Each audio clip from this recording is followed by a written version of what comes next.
Well, hello again, and welcome again to another episode of Down to Earth but Heavenly Minded. And I'm your host, Risch, and you're listening to Internet Radio. Well, as we continue on in our study in the book of Joshua, we're going to be on Joshua 8 and 9 today. And let's just continue. Most of this chapter is the recording of the ultimate victory of Ai.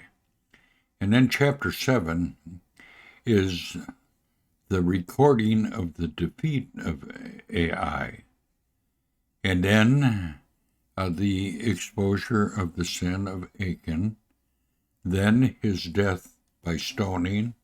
And now we go on, and let us remember or remind you that the great truth uncovered is this experience. Now, the defeat of Ai. 1. Ai was less formidable than Jericho. We have in verse 3, let us not all the people go up, but let about 2,000 or 3,000 men go up. The planned purpose and will of God was not taken into consideration, and they were routed by the enemy. Excuse me. 2. To recover from the humility, and it was costly, we have these points.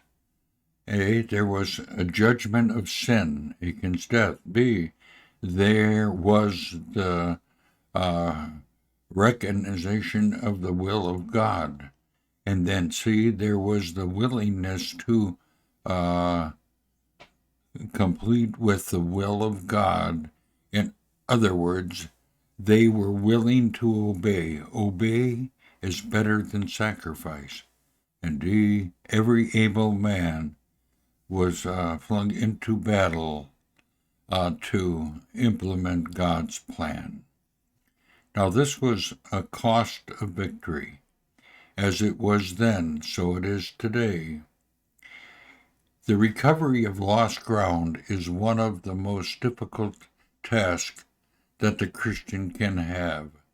No sooner have they recovered the Ai laid buried, just like Jericho.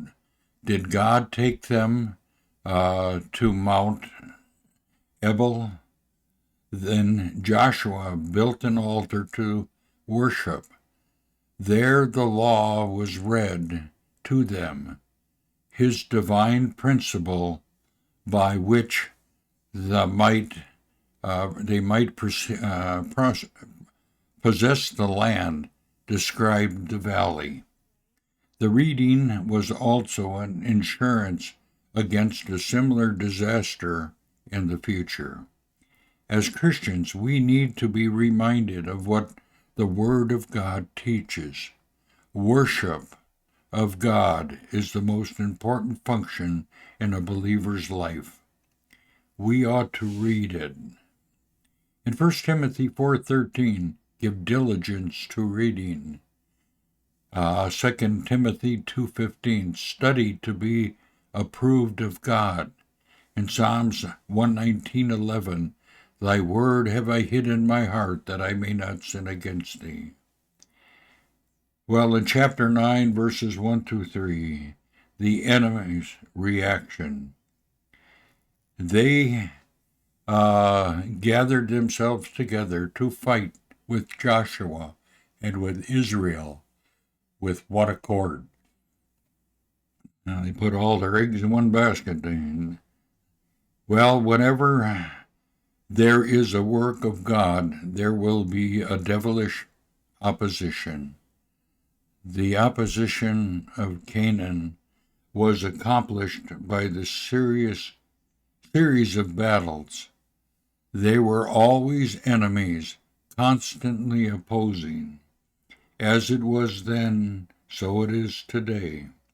Let us be reminded, or let us remind you, that the point that Satan's attack is one of two characters: a roaring lion, as it says in 1 Peter 5:8, and two, an angel of light, as it says in 2 Corinthians 11:14.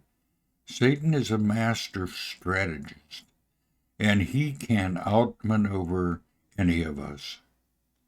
You know, the coming of the Gibeonites in verse 3 through 13 describes these men.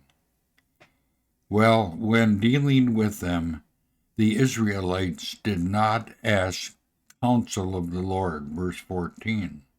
Verse 15, Joshua made peace and the league with them. And verse 16, this was a great mistake.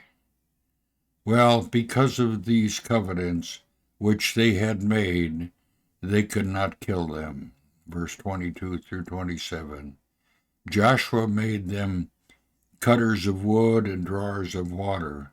The Gibeonites brought only trouble to Israel. In the next chapter, they are purged into trouble because of them. Well, 2 Samuel 21, verses 1 through 14, Saul had slain some of the Gibeonites. The result was a famine for 3 years. Some ways Satan has tried to hinder God's people, and here are 5. Some ways they are hindered are these. Opposition by ridicule, opposition by discouraged brothers, opposition by greedy brothers, and opposition by craft, and opposition by threats. We have to stand on guard all the time because Satan is always ready in battle, and we have to be ready as well.